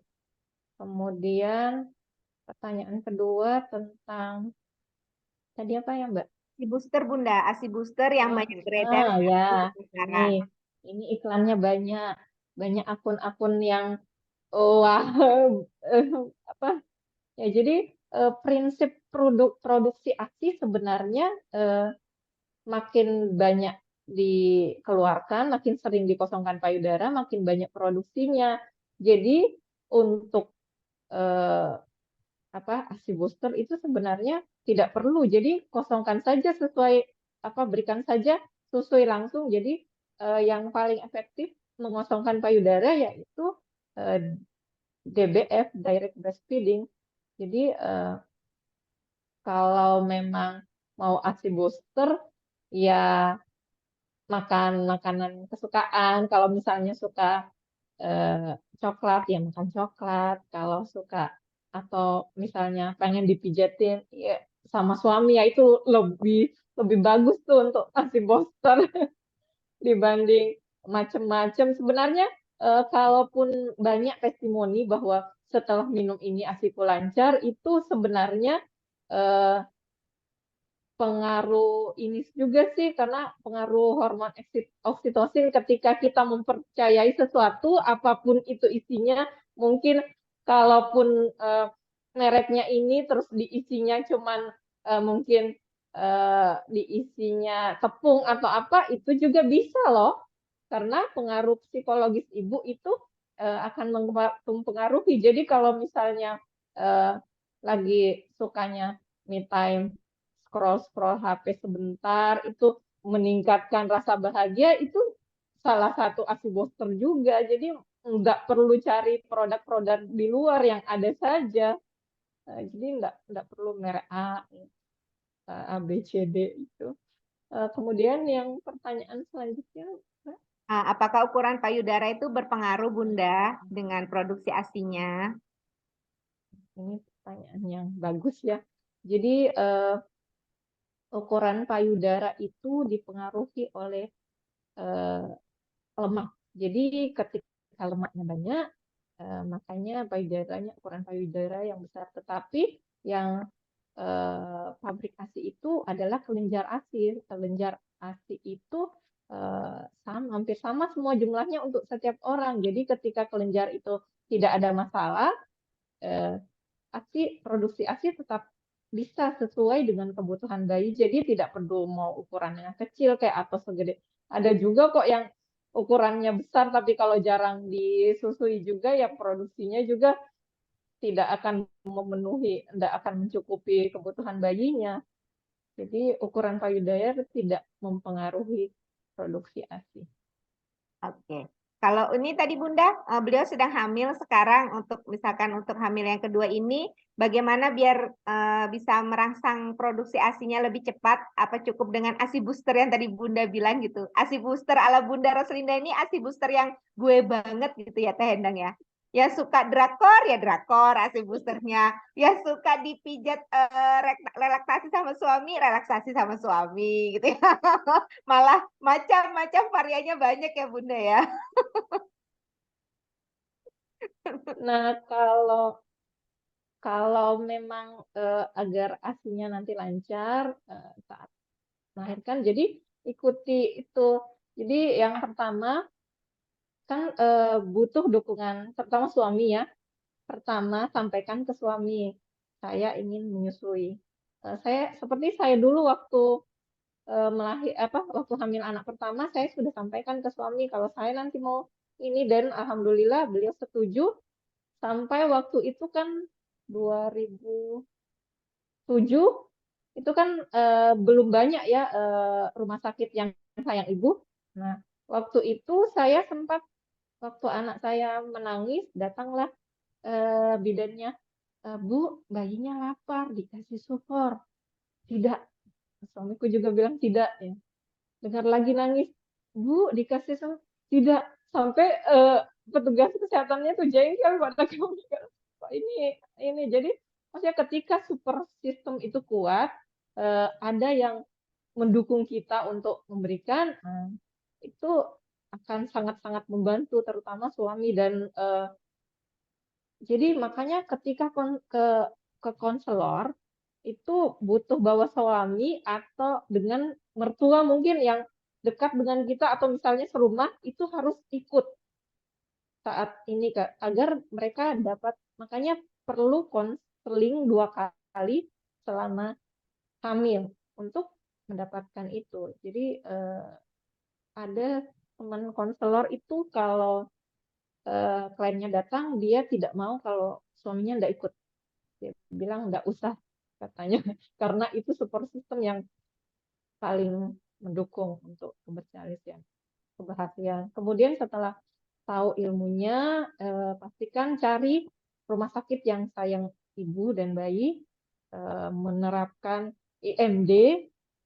Jadi ketika kita kuat, kemudian fasilitas kesehatan tidak mendukung kita, itu kita akan kesulitan sendiri menerapkan. Jadi pastikan cari tempat bersalin yang melakukan IMD secara rutin, melakukan rawat gabung, sehingga bayinya nanti bisa mendapatkan ASI.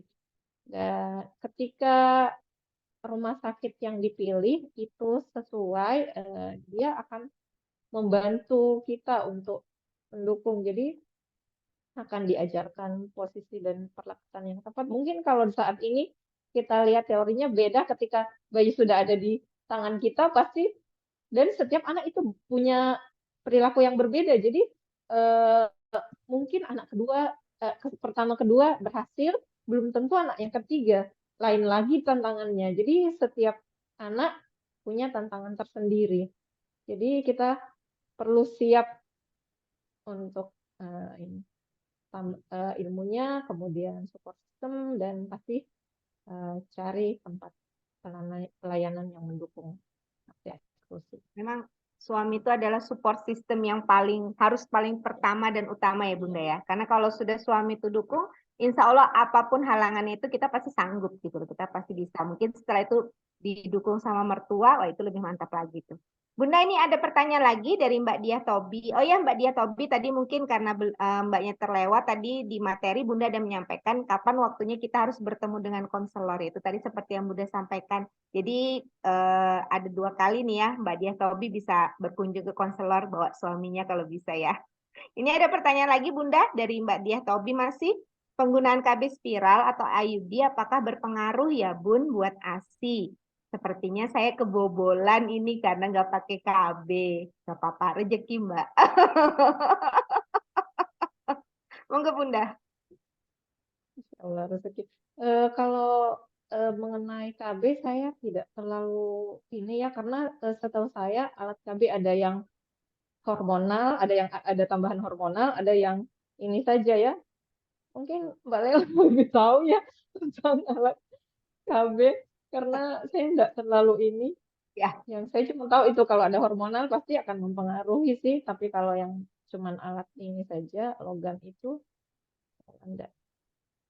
Ya, mungkin kalau sedikit tambahan aja dari yang disampaikan Bunda Roslinda ya Mbak Diah Tobi, karena kebetulan saya background-nya dulu sekolahnya sempat di D3 Kebidanan. Ya seperti yang Bunda sampaikan, kan sekarang IUD memang ada yang dia pakai hormonal.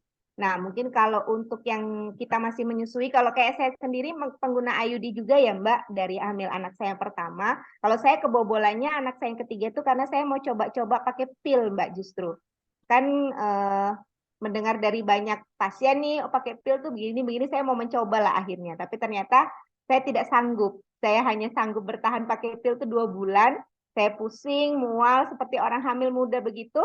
Begitu saya stop, ternyata bilang suami, udah kita tambah 1 lagi aja, terserah itu habis itu baru pakai KB silahkan. Jadi anak saya yang ketiga itu saya stop pakai pil 2 bulan, langsung saya hamil gitu loh. Jadi kalau untuk IUD-nya, selama pakai IUD yang tidak pakai hormonal, insya Allah tidak ada mengganggu produksi ASI-nya ya Mbak Diah Tobi. Tapi kalau misalkan kita pakai IUD-nya memang yang jenisnya ada hormonalnya, yaitu bisa jadi memang berpengaruh ke menyusuinya. Jadi kalau nanti sudah melahirkan, mungkin kan anak yang kedua ini, terus berniat supaya bisa menyusui tidak ada gangguan hormonalnya, bisa pakai IUD yang jenisnya memang tidak pakai hormonal. Mungkin begitu ya Mbak Diah Tobi. Oke. Ya, bilang IUD-nya yang non hormonal. Ya, bisa jenisnya itu kalau saya sih kalau ada yang pakai Copper T itu yang buatan kita di dalam di Indonesia, itu bisa Novate juga bisa. Disesuaikan saja dengan budgetnya dan dikonsultasikan lagi dengan provider kesehatannya yang Mbak Diah Tobi nanti akan pilih ya. Nah, ini ada yang bertanya lagi Bunda dari Mbak Isan Asia. Apa kualitas gizi ibu berpengaruh ke kualitas ASI? Apa makanan terbaik untuk ibu menyusui ya dokter? Monggo silakan Bunda. Terima kasih. Sebenarnya ASI itu seperti parasit ya. Jadi ASI itu akan Allah ciptakan benar-benar sesuai kebutuhan bayi. Jadi kalau misalnya dia bahan bakunya kurang, dia akan gunakan dari tubuh ibu. Jadi nah untuk ibu yang gizi kurang itu kandungan ASINya sama dengan yang gizi baik. Yang bermasalah biasanya yang kondisi ibu yang gizi buruk itu biasanya beberapa kandungan terutama mikronutrien itu yang biasanya yang berkurang. Tetapi kalau masih status gizi kurang itu masih sama dengan ibu dengan gizi baik. Kemudian mengenai makanan, makanan sama sih seperti pada umumnya tetap gizi seimbang, jadi tidak ada makanan khusus untuk ibu menyusui, makan saja sesuai porsi kebutuhan sama seperti saat memang mungkin butuh tambahan sekitar 300-an kalori, jadi mungkin butuh tambahan ini. Jadi sebenarnya sih kalau tidak dihitung-hitung makan saja sesuai yang biasa. Kan kalau biasanya menyusui juga biasanya rasa hausnya lebih kan. Jadi berarti memang kebutuhan cairannya lebih banyak. Kemudian kalau makannya juga yang penting pilih makanan yang sehat. Asupan gulanya terutama itu dibatasi gula dan minyak sesuai kebutuhan. Oke, ya. Saya kira Kalau saya mau izin menambahkan yang Bunda Rosda sampaikan, mungkin karena Allah itu sudah mengatur ya Bunda ya, bahwa kondisi seperti apapun ibunya kecuali tadi yang gizi buruk, pasti dia akan menghasilkan ASI-nya yang sesempurna yang sudah sesuai Allah tetapkan. Tapi mungkin yang kasihan kitanya Mbak gitu loh, Mbak Isan. Artinya itu karena sama aja mungkin seperti kalau hamil ya, pasti plasentanya ini akan berusaha supaya dia memenuhi kecukupan untuk si bayinya. Begitu juga mungkin ASI kan. Tetapi karena kita sebagai gudangnya kurang gitu kan, pastinya kita yang akan mengalami keluhannya gitu loh. Mungkin bisa jadi kalau yang ini yang saya alami sendiri gitu ya Bunda ya. Jadi walaupun saya itu sudah tidak menyusui, paling tidak memang kita tuh kan harus mengkonsumsi vitamin ya Bun.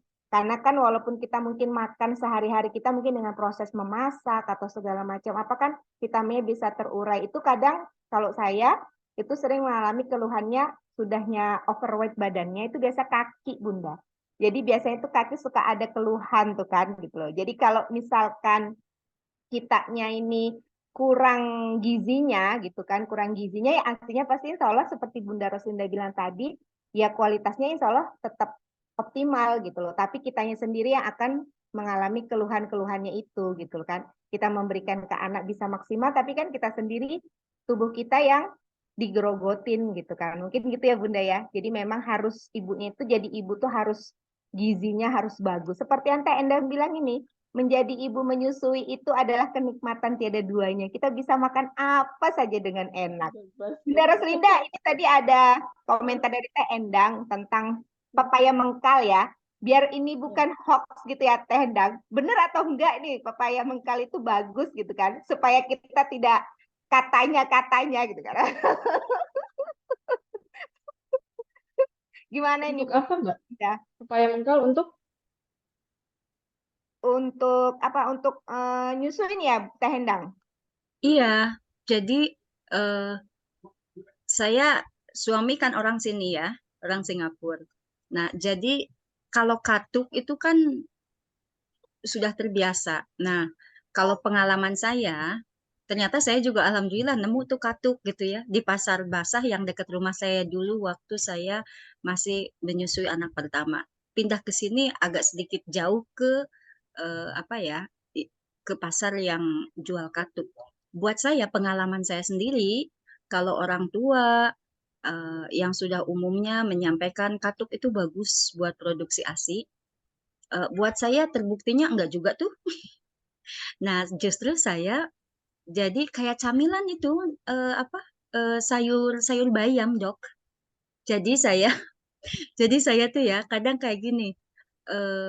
Dia karena saya suka sayur bayamnya dingin atau anget. Kalau pengen anget, jadi saya tuh bikin cuma 1 porsi, didihkan air, kasih bayam, masukkan ke 1 porsi bayam ke microwave, cuma 2 menit udah selesai, siap.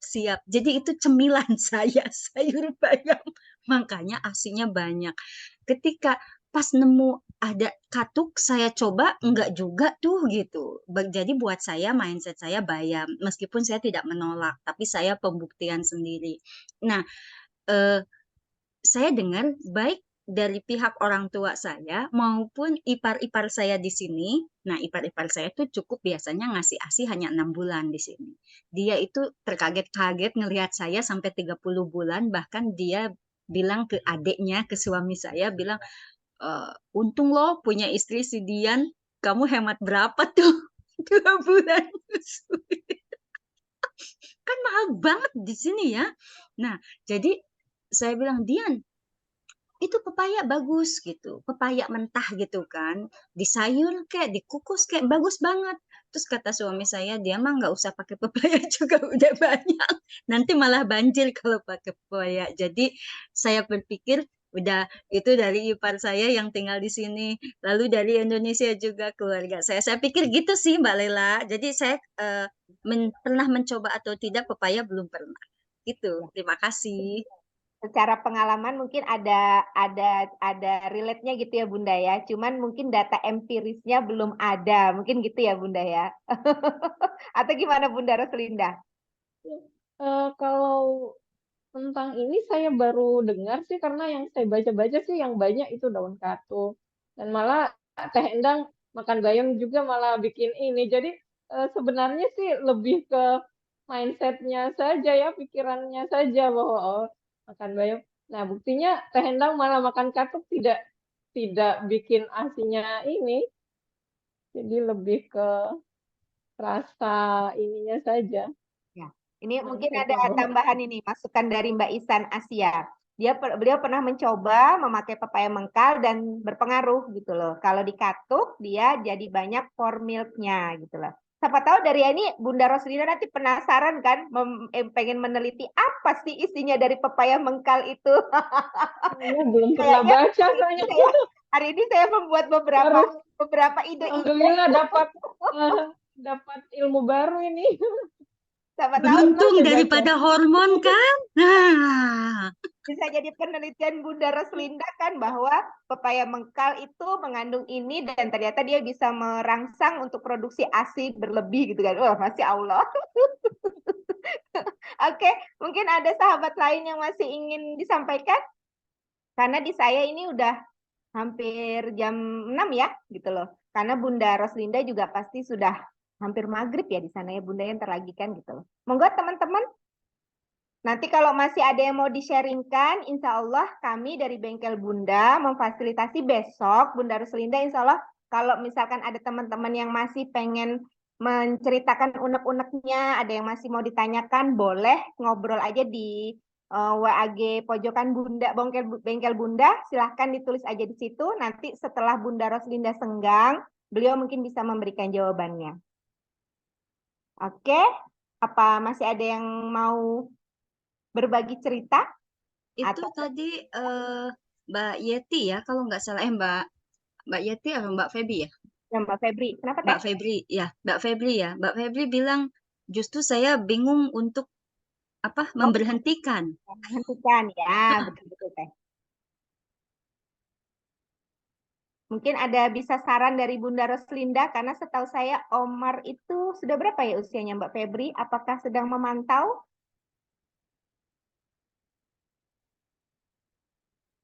Sudah waktunya. Saya berhasil loh Mbak Febri, dua-duanya 30 bulan, meskipun yang 2 tahun setengah sudah. iya 30 tahun, meskipun yang bontot, ya ampun kayak kecekik gitu, pengen nenen. Lebay drama. Ya, bisa ada tips dan trik dari Bunda Roslinda untuk Mbak Febri, padahal anak keempat Bunda, katanya Mbak Febri. Pengalaman anak sebelumnya gimana, Bun? Mbak Febri, Mak, monggo. Kalau saya tuh sekarang tuh pengen menerapkan apa ya? Berhenti dengan cinta gitu, apa ya bahasanya. Itulah. Kalau dulu tuh lebih ke dikasih lipstick, apa yang kayak ngasih Iya, iya. ketakutan gitu Horor-horor kan. gitu ya. Jadi sekarang nih semaunya dia gimana, jadi dan saya berusaha ini juga kemarin sempat dicoba terus ngamuk nangis nggak tega. Akhirnya jalan lagi nyusui. Kalau Mbak Febri gimana? Kalau saya sih, Mbak Febri, kalau misalkan ada teman-teman yang masih pengen menceritakan unek-uneknya, ada yang masih mau ditanyakan, boleh ngobrol aja di WAG Pojokan Bunda, Bengkel Bunda, silahkan ditulis aja di situ, nanti setelah Bunda Roslinda senggang, beliau mungkin bisa memberikan jawabannya. Oke, apa masih ada yang mau giginya kan udah banyak, udah ini cuman ya itu apa pengen winning with love itu aja nyobain gitu. Makanya semaunya dia akhirnya kata suami udahlah anak terakhir juga sestopnya dia aja. Udahlah, Masya udahlah. Allah. Nah, saya ketemu kayaknya titik pengen winning with love ya, tetapi ketika nangis tidak tega. Nah, kemudian ayahnya bilang, sudahlah, toh anak terakhir. Nah, artinya kan sesuai dengan Al-Baqarah ayat 233 harus ada sepakat dulu ayah bundanya.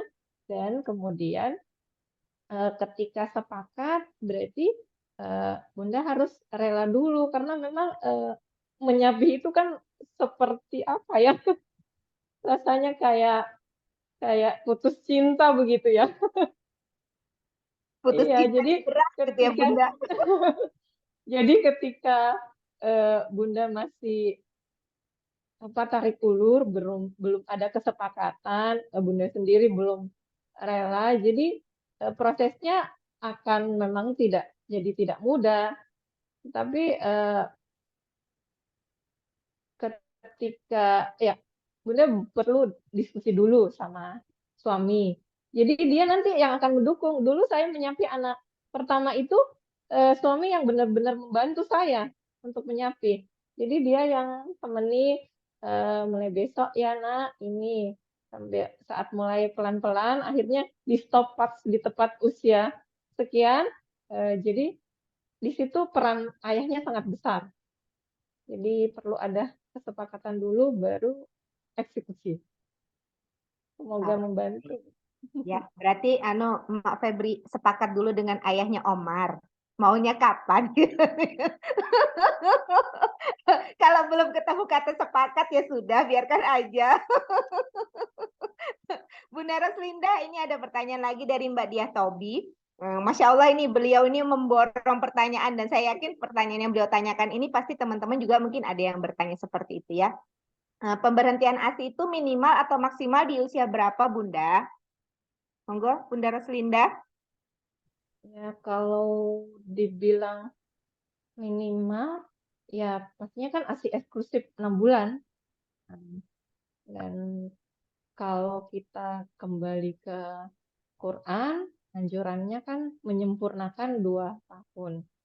Jadi kalau batasnya ini maksimal sih saya tidak pernah membaca, tetapi kalau kita mau ikut Al-Quran saja batasnya 2 tahun. Jadi kita kalaupun lebih ya kita pengen menyempurnakan di 2 tahun. Kalaupun nanti menyampainya agak lewat-lewat ya tidak masalah.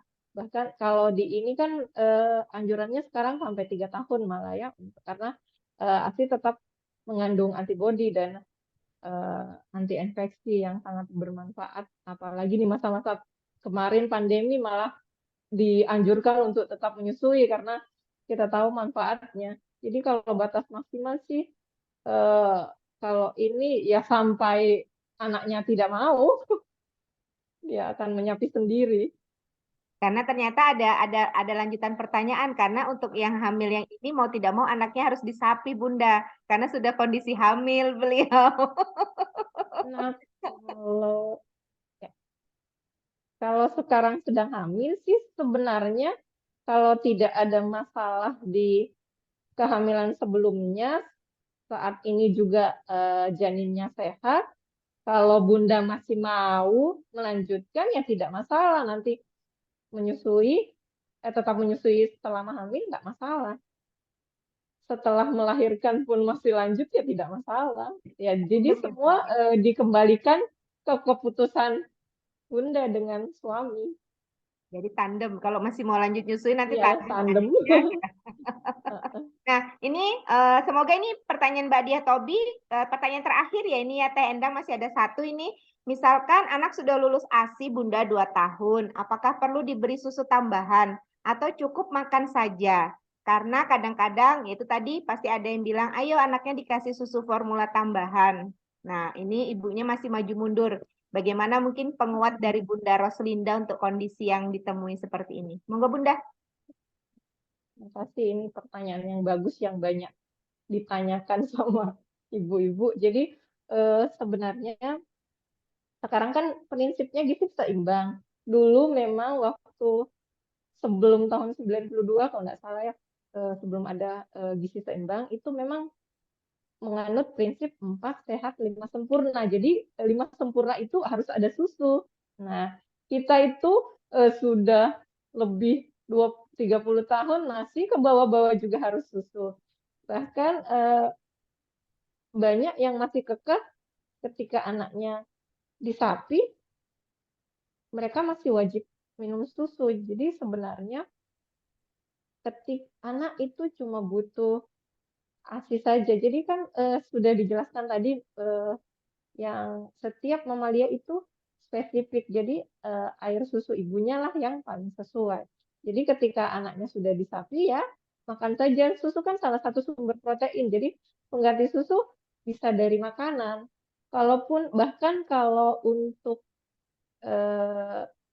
bayi-bayi yang tidak disusui pun sebenarnya setelah MPASI itu susu formulanya pun dibatasi maksimal 500 cc. Jadi tidak boleh lebih.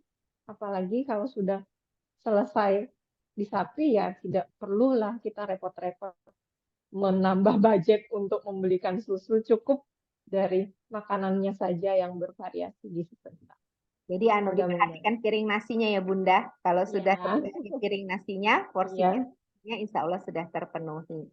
Oke, mudah-mudahan cukup ya sahabat. Nanti kita lanjut lagi. Kalau masih ada unek-unek, monggo. Besok teman-teman masih punya waktu 24 jam. Bunda Roslinda insya Allah kami sudah izin untuk beliau bisa menemani apabila teman-teman masih ada yang perlu dicerahkan gitu kan terkait dengan menyusui ini gitu loh. Dan monggo jangan sungkan gitu ya, di pojokan bengkel Bunda itu memang WAG-nya sangat-sangat santai dan bisa dibilang akan ada komunikasi atau saya woro-woro biasanya di hari Rabu saja, Rabu atau Kamis kayak gitu kan. Selebihnya kami tidak ada kegiatan apapun, hanya sharing informasi atau sekedarnya saja. Jadi monggo teman-teman kalau memang ada unek-unek silahkan disampaikan, tidak mungkin boleh izin aja Teh Endang atau dengan saya gitu ya. Monggo silahkan kalau mau ada yang mau disampaikan. Mungkin nanti tiba-tiba malam gitu kok ada yang mengganjal gitu mau dipertanyakan. Monggo silahkan di-share saja di WAG Pojokan Bengkel Bunda.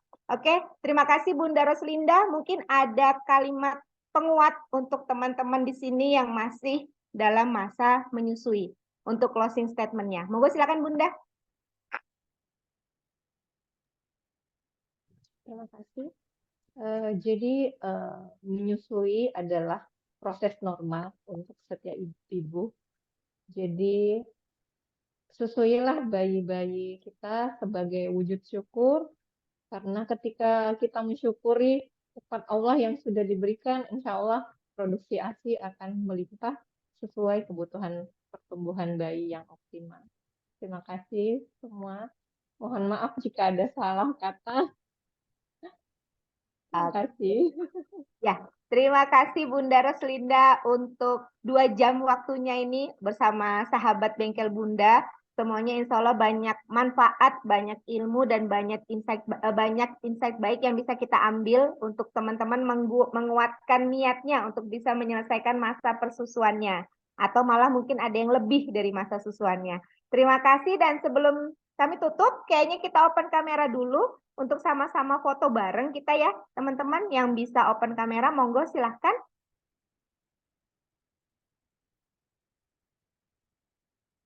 Ini teman-teman yang lain tidak bisa